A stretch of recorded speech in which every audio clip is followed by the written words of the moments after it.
Milano. Da oggi la riapertura dei mercati agricoli scoperti.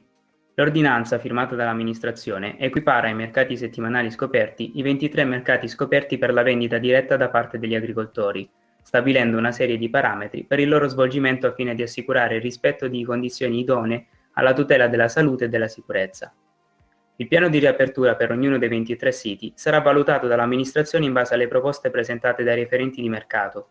In particolare, dovrà essere delimitata con transenne l'area di occupazione, prevedendo un varco di accesso separato da quello di uscita, con personale preposto al controllo e al contingentamento degli accessi.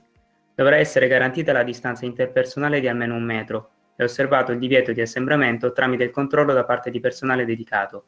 Sarà consentito l'accesso alle singole porzioni nell'area di mercato ad un solo componente per nucleo familiare, fatta eccezione per la necessità di recare con sé minori di 14 anni, persone con disabilità o anziani. L'attività ripartirà da domani con il mercato agricolo dei Navigli, mentre sono in corso di istruttoria i piani proposti per la riapertura del mercato della terra della fabbrica del vapore e di quello di piazza Sant'Eustorgio, che potrebbero riaprire già dalla prossima settimana.